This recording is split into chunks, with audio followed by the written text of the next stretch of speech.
It is indeed my pleasure today to welcome with another one of our absolutely amazing library sessions. With today, we have Lawrence Mello and Tom O'Brien joining us to share some resources with us. So, thank you so much, and I will let you all get going with it. Good afternoon and welcome to Library Resources for Faculty. Uh, Over the past 7 months or so, we've seen the university shut down and then reopen in a limited capacity.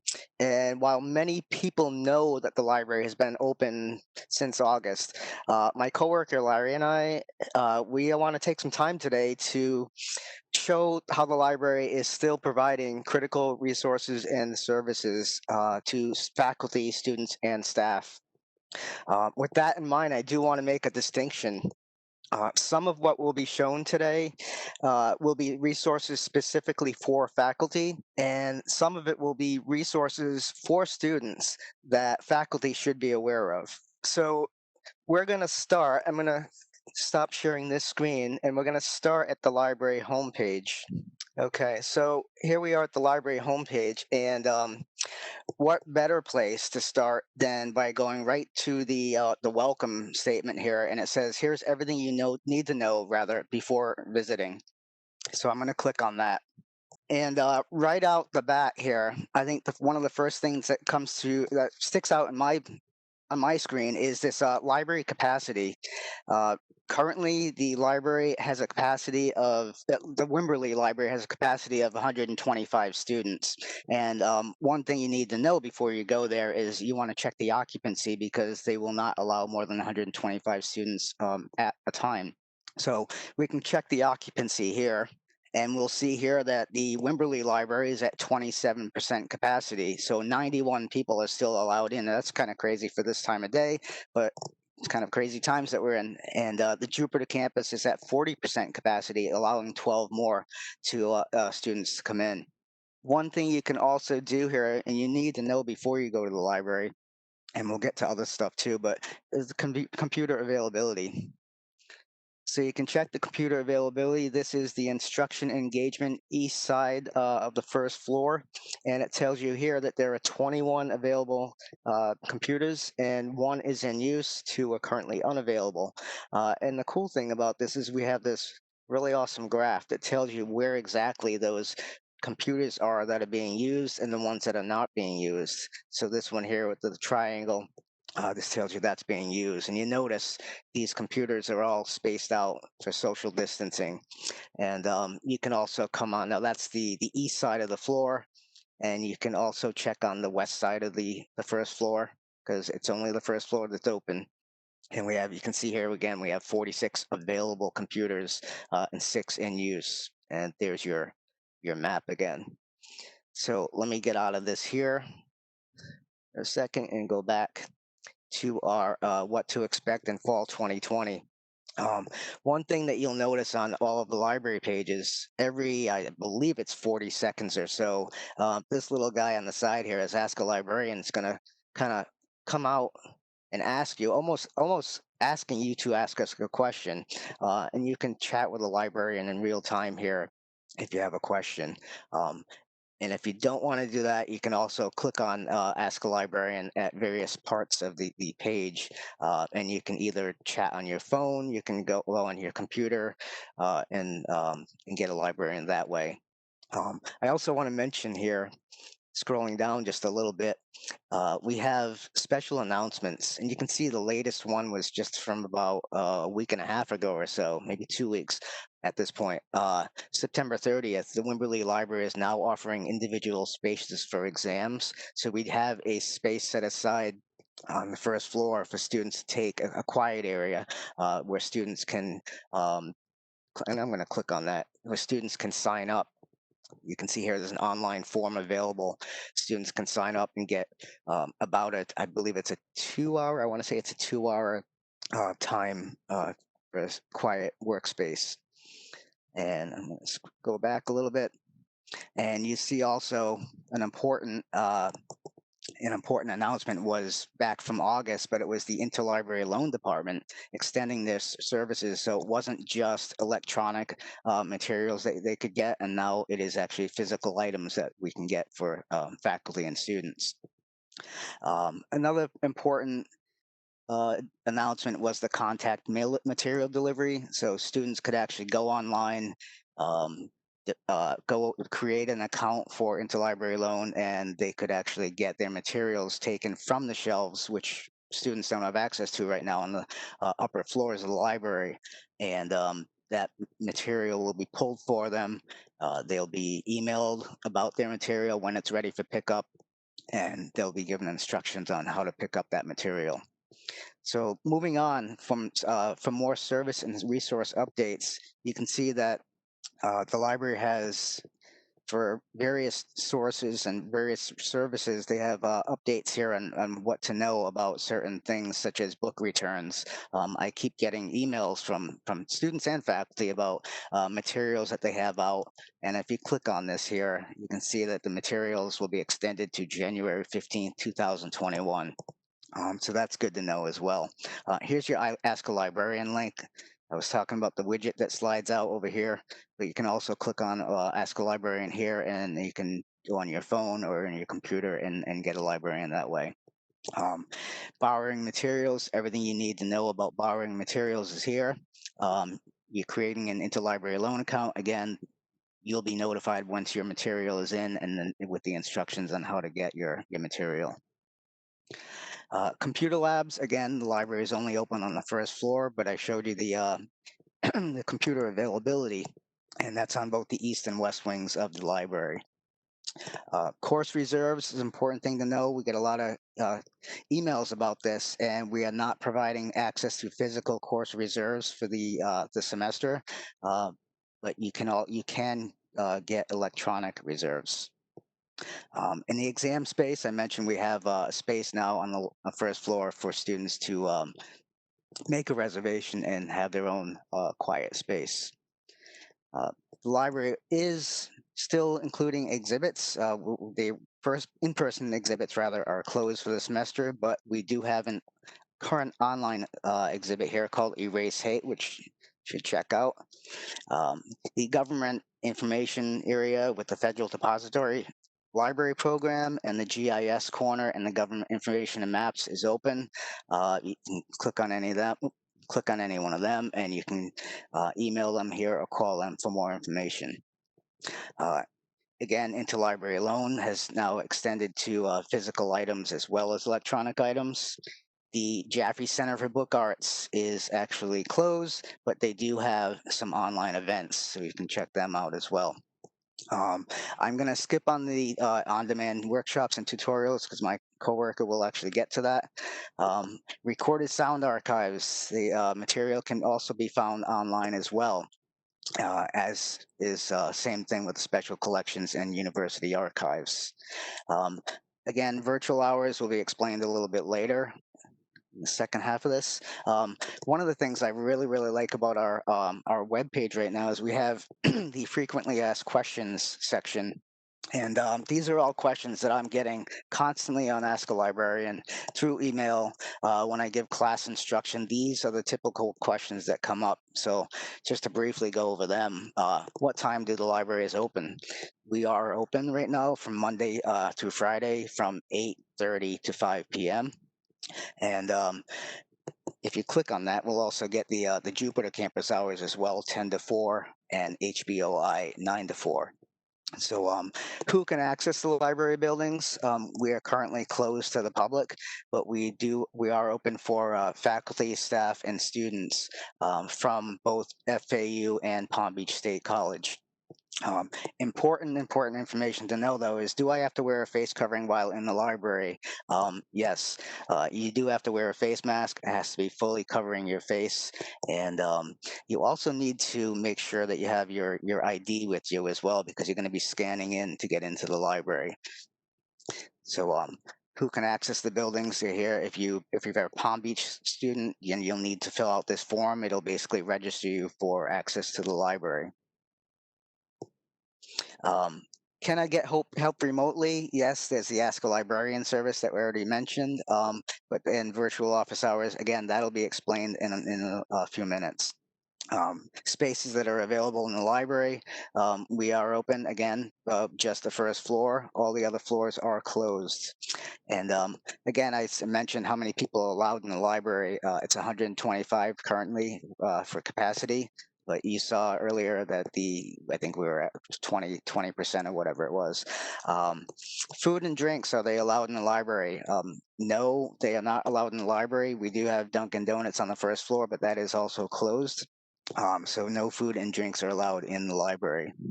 Um, One of the more popular questions I seem to be getting lately is, can I check out a study room? Right now, again, that is not safe in the library. We don't want people being in groups like that. So the study rooms are not available right now. Um, Access to online services and resources. This is critical. This is what I was talking about in the very beginning. We still have access to all of our electronic resources. We're still providing instruction. We're still providing consultations for students. So we're doing everything that we were doing, excuse me, at the library. We're just doing it from home in a different format. So you do have access to those resources and services. Course reserves, how will they be managed for the semester? Course reserves are 100% online. There are no physical items available on course reserves for students. And what technology is available to be checked out? There are a limited number of laptops, and I don't even know how many they have of them left currently right now, but there are Wi-Fi hotspots available as well, and these all have to go through financial aid for approval. One question that's really come up a lot lately, and I guess coming around for exam time, is I need to take a test, an exam, and I need to make sure I have a lockdown browser and a webcam. Do you have them in the library? And yes, the answer is yes. We have all the computers in the library have a lockdown browser as well as a webcam installed. All right, everyone. Thank you. My name is Lawrence Mello. You can always call me Larry. I'm open to either one. I know people have preferences. That's okay. Like I said, Tom gave you a lot of great information. Just a couple of things I want to point out that he did not mention with Ask a Librarian, just so you're aware of. We currently man Ask a Librarian between when the library is physically open. So we are on the virtual desk between 8:30 and 5, Monday through Friday. But the service does not stop there. When we're not occupying the virtual desk, the librarians around the state also man the desk on various hours. So if you, as a faculty, staff, or one of your students have a question, they can always turn to Ask a Librarian and get a qualified librarian who has access to our electronic resources through backdoor channels. So they're seeing the same type of resources that your student is seeing. So just know that that's available as well. One of the things I want to mention is lib to go, right? So as you can see, we have a highlight spot that shows up there. So I'm going to click on that now and take us there. So what we did when, obviously, when we shut down initially in March, when we didn't know what was going on with COVID and how long we were going to be, Dean Hickson and the leadership team in the library felt that we needed to create a page for faculty, staff, and students called Lib to Go, where we could put all the different links and resources that they would have at their disposal in one nice spot. I mean, the website is great, and you can navigate it and find these same resources. But it's nice when you're in a hurry sometimes to find the resources right in front of you. So here are some of the things that, as you can see, we have things from like tutorials and workshops. We have tutorials based from how to do a basic library research 101 and navigating the library's electronic resources and finding a book and things like that, to more detailed on how to use some of the detailed databases like CENOL or even APA Bootcamp for those who use APA as their citation device. And see, as Todd mentioned, it will pop out on you. So if you don't have any questions, you just hit no. Good example. One of the things I want to point out is online consultations. So obviously we're not there face to face, and when we were, we always welcomed faculty and students to just pop on in, talk with us if they had a question. But we understand times are different right now, and we also offered this before COVID, but now we're strictly doing online consultation. So basically, if I click here, basically students and faculty and staff can fill this form out, and obviously we would do online conference, and some information about themselves, their topic, and this allows us to. Then what happens is this gets paired to one of my either Tom, myself, or one of my colleagues in the instruction engagement department that's best suited for that area. We reach out to the patient, whether it's faculty or staff or student, to set up a time that works best for both of us and them, and we meet with and do a Zoom or WebEx presentation with them. Because what's nice about using either of those devices, much like we're doing now, we can share our screen and truly help the person navigate the resources and find going from start A to end Z on how to find their resources. Again, it's about helping whoever we are engaged with, whether it be faculty, staff, or student, to find and access the resources they need for their particular research paper, project, or just general knowledge. Okay, another thing I want to point out real quick, as Tom mentioned, we have laptop availability, but currently they are strictly through financial aid, virtual office hours. Now, much like Ask a Librarian, we too, and like many of the faculty, have virtual office hours. So let me click here and take you to that page. As you can see, this is a list of my many different colleagues, and these are many of them are the subject liaisons to the different colleges, and many of them have standard hours on Tuesdays or Thursdays or Mondays or Wednesdays. But in the instruction engagement department, we're by appointment only, so this way we can definitely guarantee the time and set aside to reach out and work with the faculty as needed. So like here I am, and these are the areas that I work with normally, but I work with other areas as well as the need arises. And this is Tom's area. Again, you could just email one of us. We could set up a time, and then basically we'll send you a link and we'll meet virtually, just like we're doing now. Again, just the main thing is to know that we are here to help you, whether it be obtain resources for your courses that you're teaching, or if for the students. So again, make sure your students know this information. I know they have a lot on their plate as well, and we're just here to help. One more thing, we have research guides.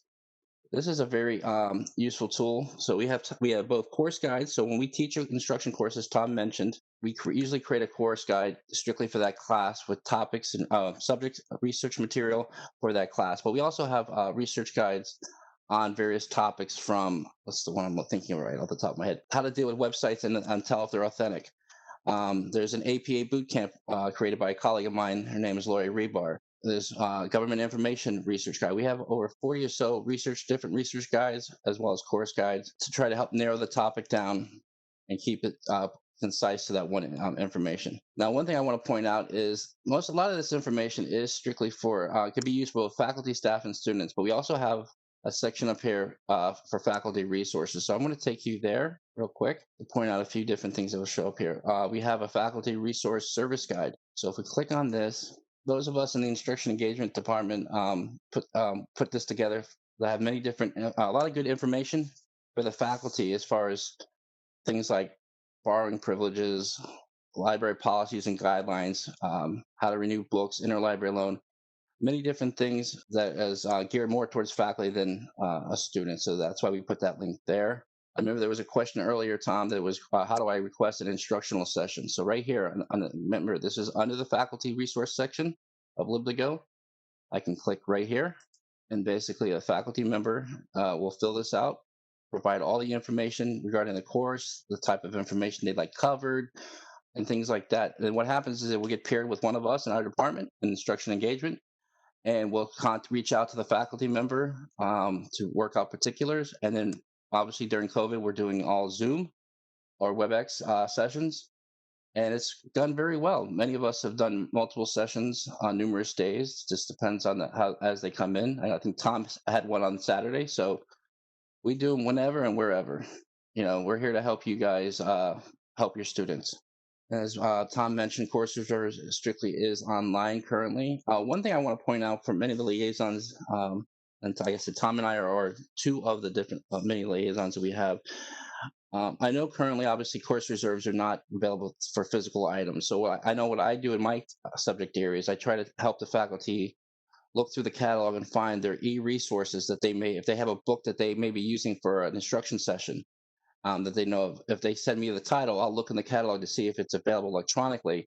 So they have the option to put that in their Canvas page for their students to access. Again, it's about helping faculty who help our students, and in the end, we all achieve great things. So I'm going to take you back to the home page real quick. And many, like I said, many of the things that Tom and I pointed out can be obtained through the homepage itself. And I'd like to just reiterate, before closing, these times are troubling. Dealing with COVID, limited hours, many of us working from remotely, not able to see each other and work with each other face to face. But I just want to let you know, so you can share with your those who are watching this today can share with your colleagues in your departments as well as your students that the library is still available. We are currently open and we are available 24 hours a day electronically to bring critical resources to both faculty, staff, and students, and provide service to our community. So I'd like to thank you all for this. We do our best to accommodate every outcome as possible as they arise. So let me take you where we can find those workshops again. So Live to Go, tutorials and workshops. And also, also will do an on-demand. So if there's a particular, if you don't see a workshop or a tutorial and you think there's one that could be made, you can always reach out to us. And if it's something that we can do, we'll work on creating one. Let me click on this link here just to take you to the page directly so you can see what we have. So here's just, it shows up much like you would see on YouTube, and we have things on how to use UBorrow, to some of the courses that we've taught, basic library services, to some of the more detailed databases. And you can narrow it down based on finding, research, services, workshops. I'll click on faculty. And there's even LibGuides created detailed for some information that faculty may find useful as well. So again, this is useful for both faculty, staff, and students. It's available 24/7. And like I said, if you have a topic that you think would be useful to faculty or your students, shoot us an email. Let us know about what it is, and if we can create one, we'll create one. I saw a question somebody posted about what is Credo. Credo is basically a set of videos and texts and tutorials with quizzes, and they cover all sorts of topics relating to information literacy, plagiarism, copyright, references, research in general. And if you want that in any of your courses, you're more than welcome to contact myself, and I can help you put that into your online course. Tom, Larry, there's another question about working late at night, and can the faculty members still get help? I'll stay with this. Like all faculty, if I do check my email, again, I'm sure other faculty who don't check their email after a certain time. If I check my email and it's a faculty member sends me a question that I can answer right away, then I'll shoot them back an email and get them the information. Yes. That being said, I don't speak for all librarians, because again, everyone has a different work protocol. But if they do have a question, I would suggest they post it to Ask a Librarian, because then, I mean, if it's about a resource and thing like that, then they can get service from a librarian who's monitoring Ask a Librarian. We're here to help the faculty. And like I said, I have faculty who will shoot me book titles that they're using for a course in the spring, and I get back to them as soon as I get the information. It's back to them again. It could be 9 o'clock at night. It just depends if I happen to check my email, or if we set an appointment. I've had appointments with faculty that I've worked with outside of the normal working hours, because it was easier for them to meet with me virtually than during the regular working hours. So yes, it just depends on a case by case basis, and again, when we check our emails. But I can't speak for other librarians as well. What library services would be available to students 24 hours? All of our electronic resources, for one, the databases and whatnot. Okay.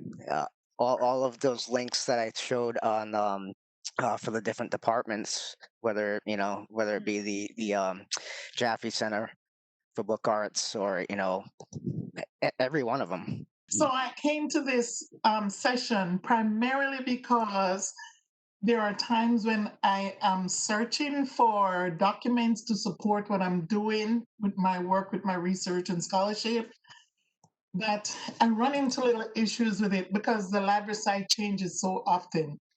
Like, for example, I will be looking for my area is HIV, and if I'm looking for HIV intersection, HIV with COVID, that kind of thing, and I'm writing and I'm working on my other monitor. Before you know it, the library site expires, and then it says it tells me that I can click on Cisco or something like that, and it never works.